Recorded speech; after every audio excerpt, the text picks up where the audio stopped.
এই জগতে না জানি আমি কত জন্মে কত জন্মের অপরাধী। জয় রাধে রাধে। আমার বিয়ে গুরু বিশ্বাস 100 টাকা ভগবানের আসরে দান করেছে। সেই সঙ্গে আমার আর এক ভালোবাসার ভাই বাদিয়াখোলা থেকে আগত জসিম ভাই, সেও 100 টাকা দিয়ে দো আশীর্বাদ করেছে। কানাইদা 100 টাকা দিয়েছে। উপেন জ্যাঠামশাই সেও 100 টাকা ভগবানের আসরে দান করেছে। আর এক বোন 85 টাকা ভগবানের আসরে দান করেছে। সবাই আশীর্বাদ করবেন। যে যে মনোবাসনা নিয়ে দিয়ে থাক না কেন, ভগবান যেন ভক্তের মনোবাসনা যেন পূর্ণ করে। জয় রাধে রাধে। শ্যামল 100 টাকা ভগবানের আসরে দান করেছে।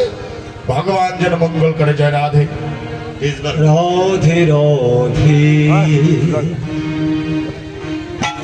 গোপীনাথপুর থেকে আগত আমার বড় পিসে ভাষা বলাই হালদার 100 টাকা ভগবানের আসরে দান করেছে। সবাই যে যা মনোবাসনা নিয়ে দিয়ে থাকলে কেন, ভগবান যেন ভক্তের মনোবাসনা পূর্ণ করে। জয় রাধে রাধে। গৌর হরিবল। জয় রাধে। বাস্তা থেকে আগত আর এক ভালোবাসার ভাই আহমদ ভাই 100 টাকা ভগবানের আসরে দান করেছে। ঈশ্বর যেন তার মঙ্গল করে। জয় রাধে রাধে। আমার বিকাশ দাস সেও 100 টাকা ভগবানের আসরে দান করেছে। যাক, টাকা তো দিবেন, টাকা পরেই দেন, অসুবিধা নাই। হরিবল। জয় রাধে রাধে। হরিবল। হ্যাঁ বসাই অতি গোরা অতি গোরা সুমধুর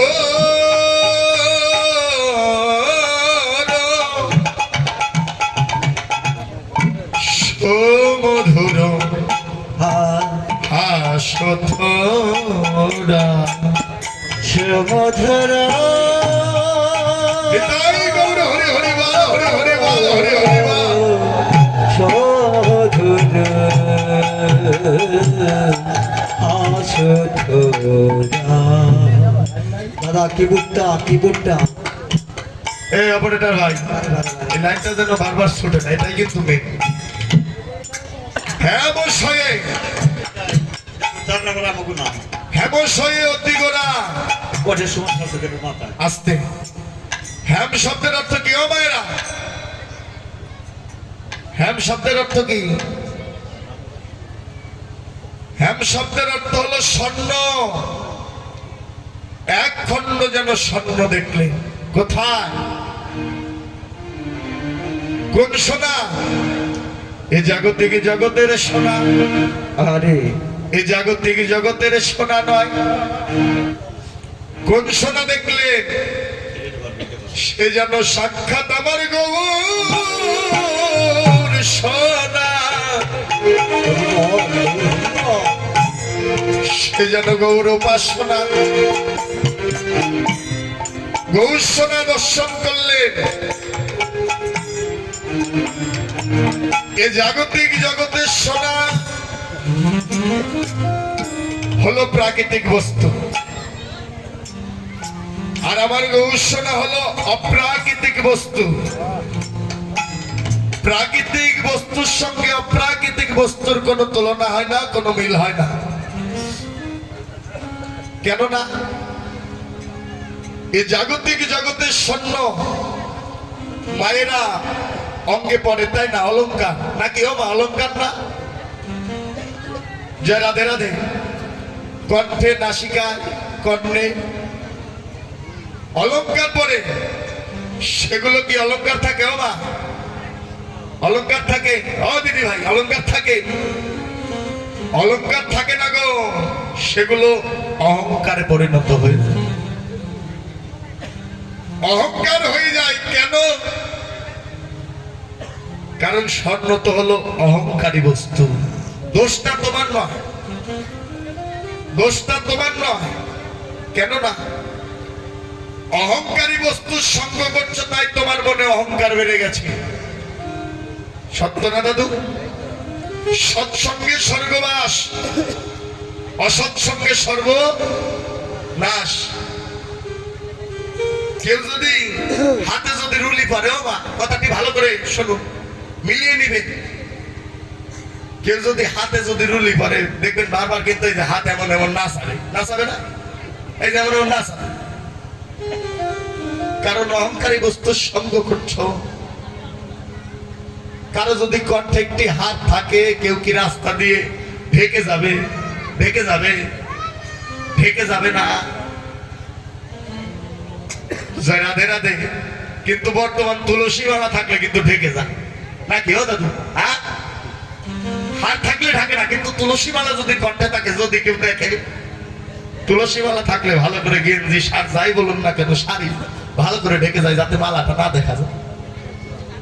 হরি বল। এই তো আমাদের সনাতন ধর্ম। জয় রাধে রাধে। এই জাগতিক জগতের স্বপ্ন প্রাকৃতিক বস্তু, যত টাকা ভরি থাক না কেন, মানিকগঞ্জ জুয়েলার্সে যাবেন, টাকা আছে, স্বর্ণ পাবেন। প্রাকৃতিক বস্তু টাকা হলে কিনতে পাওয়া যায়। আর বৈষ্ণব কবি যে স্বর্ণের কথা বললেন, সে স্বর্ণ হলো সাক্ষাৎ যেন আমার গৌর সোনা। অপ্রাকৃতিক বস্তু জাগতিক জগতের টাকায় পাওয়া যায় না। যদি টাকা দিয়ে যদি ভগবানকে কিনতে পাওয়া যেত, অনেক রাজা জমিদার যারা পয়সাওয়ালা টাকাওয়ালা, তারা আমার ভগবানকে কিনে ঘরে সাজিয়ে রাখতো, আমরা আর ভগবানকে পেতাম না। তাই ভগবান সোনা টাকাই বিক্রি হয় না মা। এই জাগতিক জগতের স্বপ্ন, যারা স্বপ্নের কাজ করে, কর্মকার যারা, তাদের নিকটে একটি মেডিসিন আছে, তার নাম হলো সোহাগা। সোহাগা মিশ্রিত করে অনলে তাপ দিলে এই জাগতিক জগতে স্বর্ণ গলে যায়। সোহাগা মিশ্রিত করে অনলে তাপ দিলে জাগতিক জগতে স্বর্ণ গলে যায়। তবে কি এ জাগতিক জগতে সোহাগা মিশিয়ে তাপ দিলে কি আমার গৌর সোনা গলে? দাদা ভাই, এই জাগতিক জগতে সোহাগা তাপ দিলে আমার গৌর সোনা গলে যায় না। তবে কি আমার গৌর সোনা গলে যায় না? গৌর সোনাও চিরজনমের মতো গলে যায়। তাই বৈষ্ণব পদকর্তা বললেন, এ জাগতিক জগতের সোহাগাই নয়, আমার গৌর সোনা গলে যায় না, আমার গৌর সোনাও গলে যায় ভক্তের ভক্তি সোহাগা। গৌর সোনা গলে যায় রে, ভক্তের ভক্তি সোহাগায়, গৌর সোনা গলে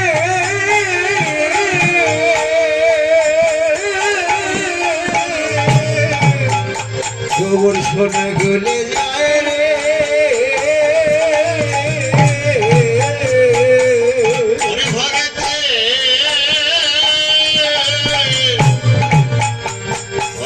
ভক্তি সোহাগায় গৌর সোনা গলে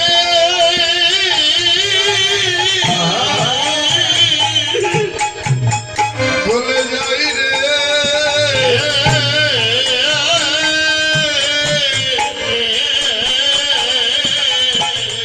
যেজন বলে গৌর আমি তোমার, আমি তোমার সনমের মতো হলাম,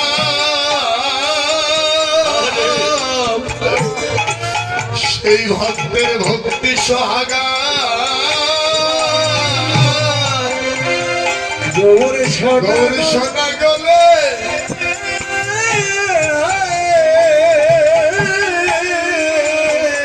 সোনা গলে যাই রে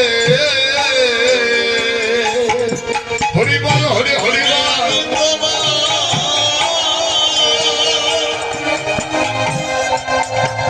আমি তো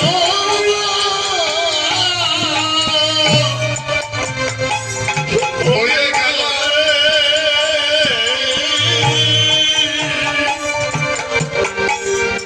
ভক্তের ভক্তি সোহাগায় গৌর সোনা গলে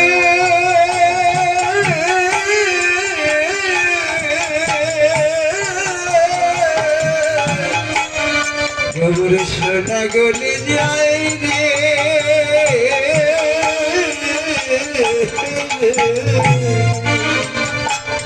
এই জগতে ভক্তের ভক্তি সোহাগায় আমার গৌর সোনা চির জনমের মতো গলে যাই রে এই জাগতিক জগতের সোহাগায় আমার গৌর সোনা গলে না ভক্তের ভক্তির নিকটে ভগবান যে চির জনমের মতো ধরা পড়ে যায় বাবা ভগবানকে অনেক ভালোবাসেন বিশ্বাস করেন ভগবানকে কাছে পেতে মন চায় ভগবানের ভজন করতে হলে ভগবানকে পেতে হলে প্রথম কি থাকতে হবে এই জাগতিক জগতের টাকা পয়সা গাড়ি বাড়ি সুন্দরী নারী নয় রে ভক্তের নিকটে একটি বস্তু থাকতে হবে সেই বস্তুটার নামই হলো একমাত্র ভক্তি ধন ভক্তি ধন যার নিকটে আছে সে অতি নিকটেই ভগবান জ্ঞাপন করতে পারে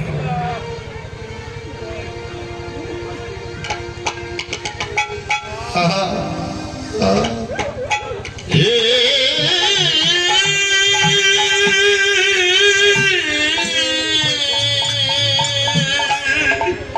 জয় রাধে কেন না কথাগুলো ভালো করে হৃদয় দিয়ে শ্রবণ করবে জ্ঞান ধর্মে নয় আস্তে ছোট জ্ঞান ধর্মে নয় যুগ ধর্মে নয় কৃষ্ণবাস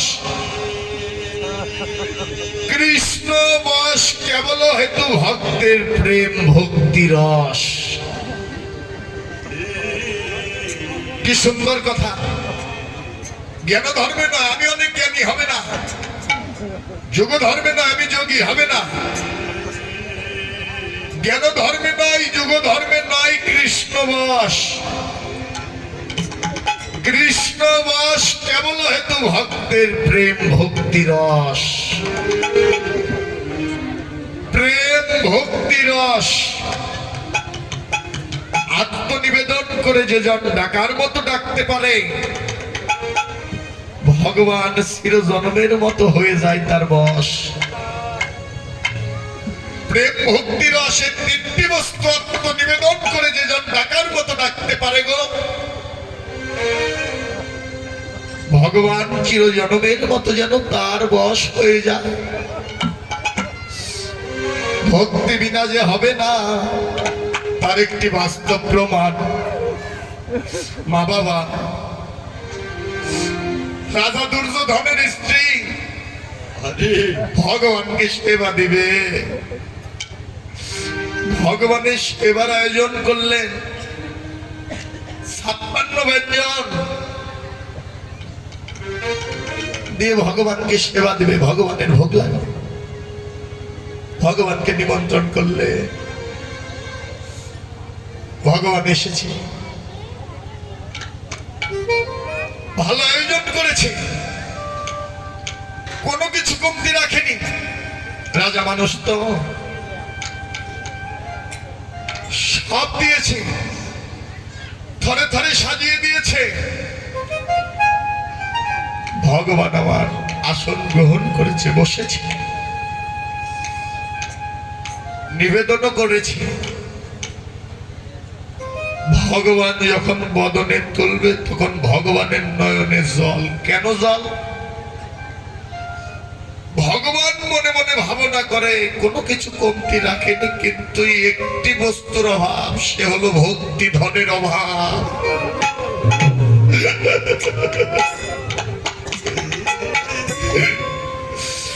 সব দিয়েছে কিন্তু একটি ভক্তি দেয়নি বলে ভগবান যেন দুটি নয়ন জলে কাঁদে।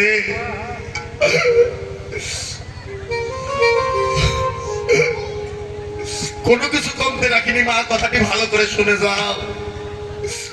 ধরে ধরে সাজিয়ে দিলে, সব দিয়েছে কিন্তু একটি ভক্তি দেয়নি বলে ভগবান দুটি নয়নের জলে কাঁদে। ভগবান আর সেবা করলেন না, বললেন প্রভু সেবা করো না। তোর যে অহংকার, অভিমান,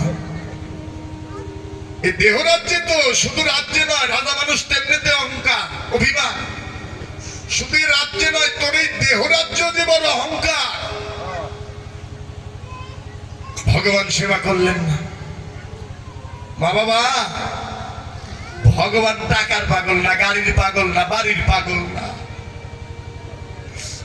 সেদিন ভগবান দুটি নয়নের জলে কাঁদিতে কাঁদিতে চলে গেলেন কাঙ্গাল বিদুরের ঘরে। বিদুরের স্ত্রী দিবানিশি অষ্টকালী, তার অন্তর একটি বাসনা, ওহে কাঙ্গালের ঠাকুর, কবে তোমার করুণা হবে, কবে তোমার দয়া হবে, কবে আমি তোমায় পাবো। এই যে ভগবানকে ডাকছি, কি ভক্তি, অন্তরে কৃষ্ণ প্রেম, নয়নে কৃষ্ণ প্রেম অস্ত্র, সদাই সর্বক্ষণ দিবানিশি অষ্টকালী বলছে, হে গোবিন্দ, হে পরাণের পরাণ বল্লভ, কবে আমি তোমায় পাবো ঠাকুর। ভগবান আর থাকতে পারলেন না, ভগবান দুর্যোধনের রাজ্য ত্যাগ করে ভগবানও কাঁদিতে কাঁদিতে চলে গেলেন বিদুরের ঘরে। বিদুরের আঙ্গিনায় যখন ভগবান দাঁড়িয়েছে, বিদুরের সহধর্মিনী ভগবানকে দেখে আনন্দ যেন আর ধরে না, দুটি নয়ন জলে কেঁদে কেঁদে বললেন, গোবিন্দ, এতদিনে বুঝি তোমার কৃপা হলো। গোবিন্দ হে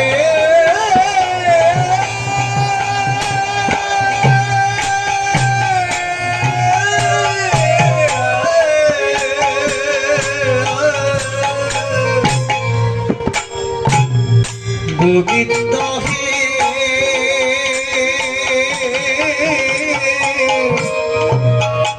ও গোবিন্দ হে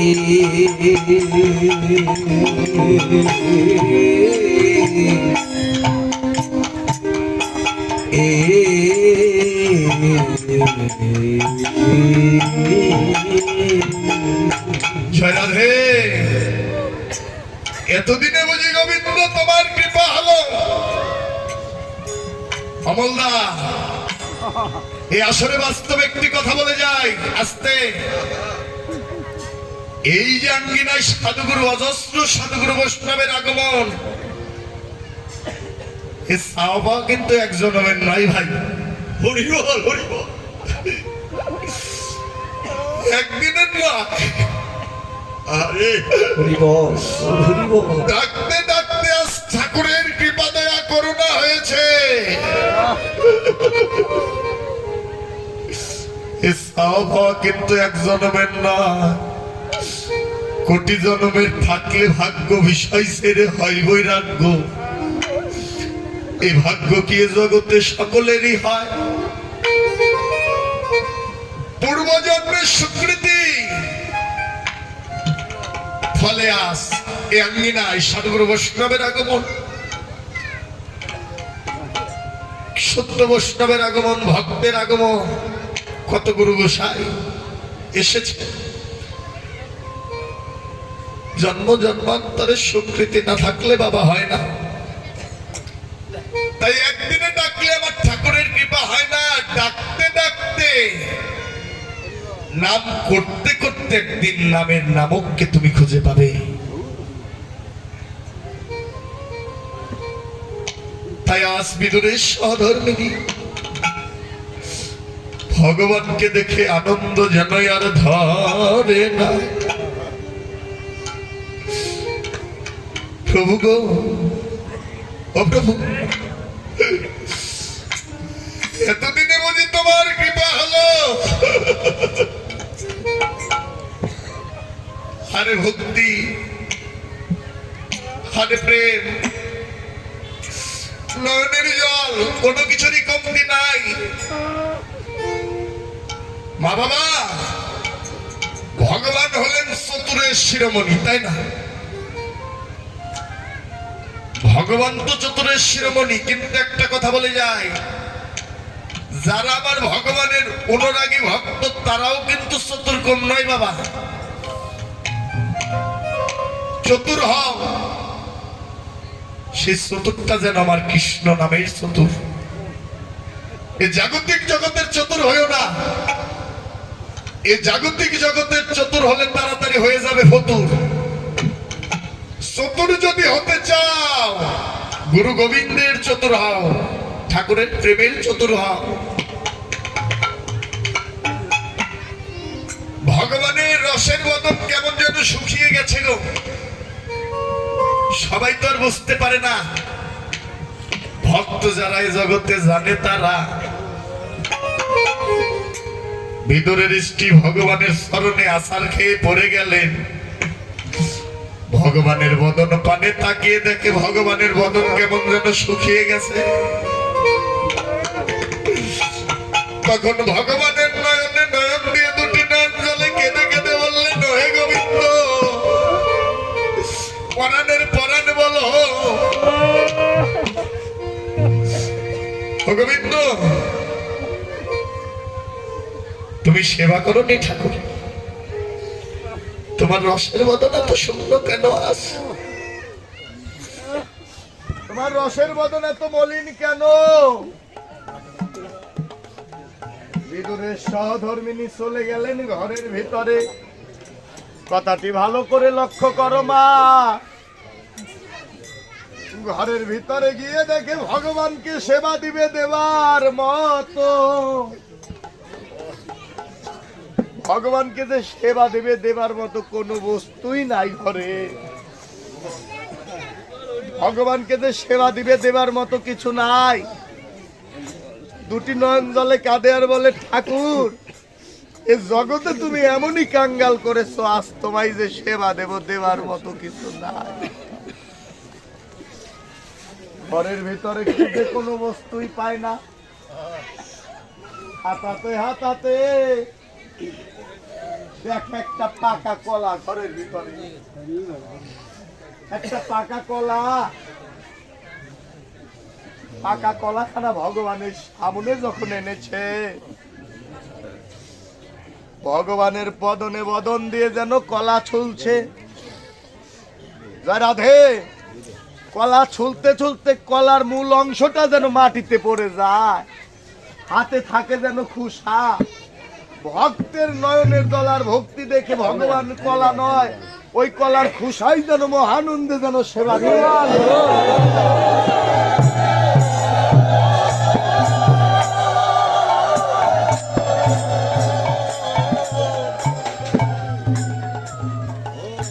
ভগবান যেন মহানন্দ ওই খুশাই যেন সেবা করে। কেননা যখন কলা ছুলতে লাগলেন তখন ভক্তের নয়নের জল যেন টপ টপ করে ওই কলার ভিতরে পড়লে। সে কলা তো আর কলা নয়, টুকলাও নয়, সে যেন অমৃত প্রসাদ হয়ে গেল। তাই মা বাবা, টাকা পয়সা গাড়ি বাড়ি নয়, এই জগতে যদি ভক্তের যদি ভক্তি থাকে, ভগবান আমার যেন ভক্তের ভক্তির কাছেই যেন চির জন্মের মতো ধরা পড়ে যায়। রাধে রাধে। এই বিদুরের স্ত্রী কাঁদে দুটি নয়ন জলে, বলে, প্রভু গো, তোমায় দেবার মতো আমার আর কিছু নাই। প্রভু গো, এই কাঙ্গাল ভক্তের একমাত্র নয়নের জল বিনা সম্বল আর কিছু নাই। হরি বল।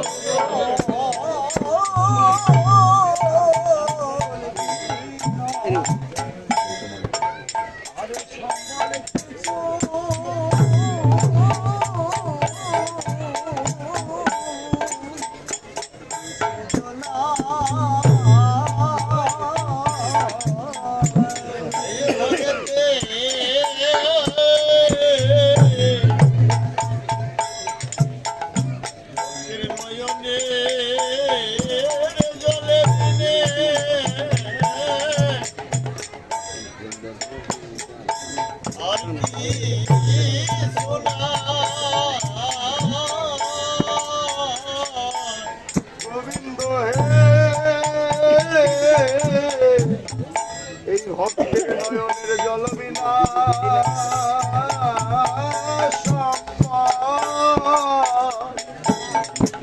সম্বল আর কিছু না।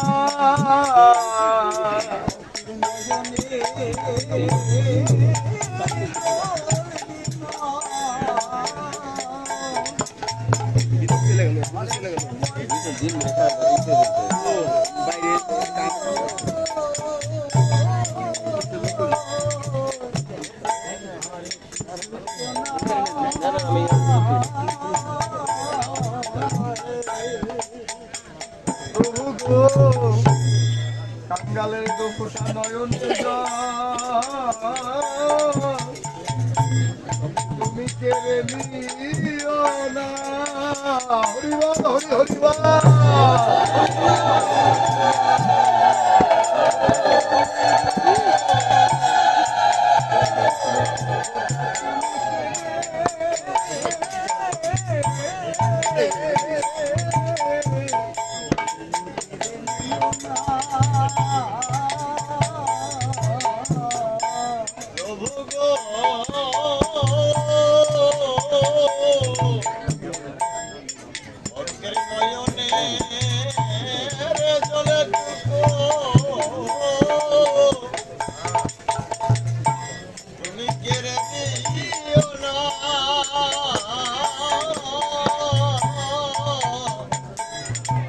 জগতে আমার দেবার মতো,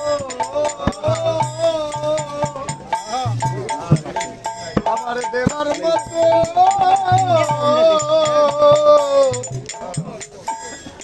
আর কিছু না।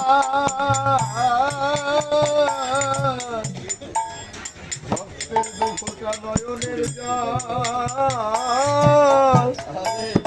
তুমি কেড়ে নিও না।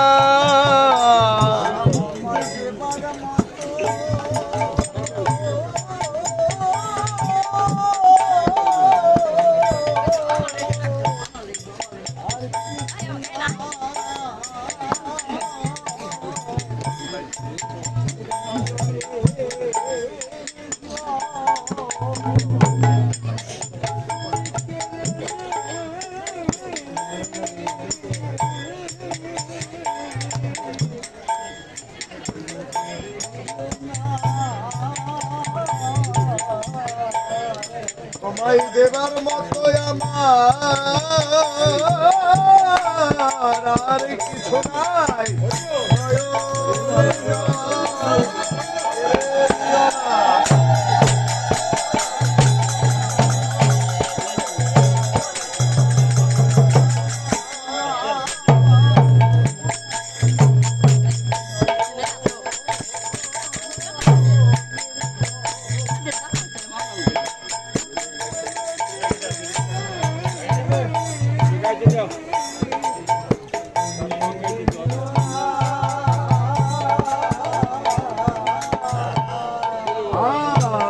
জগৎ জন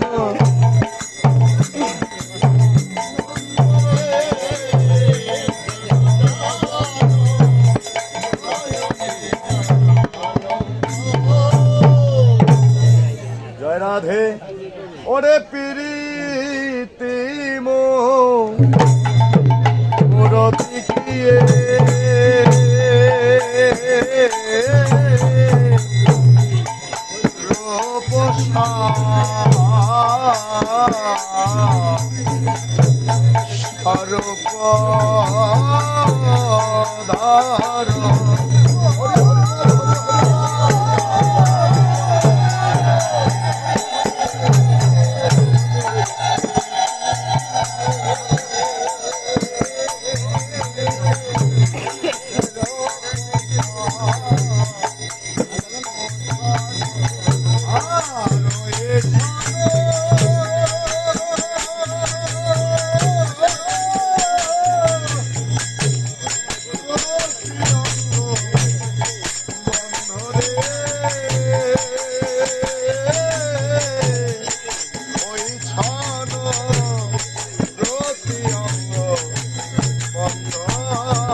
আজ যেন মুরতি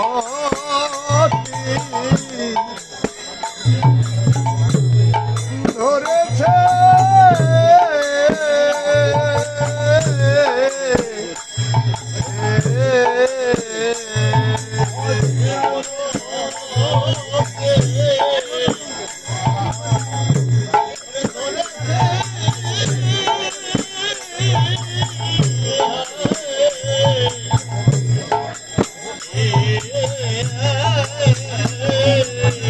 ওরে জীবের কুরতে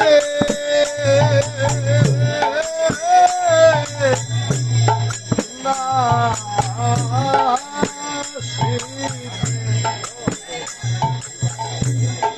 আজ যেন মুরতে ধরেছে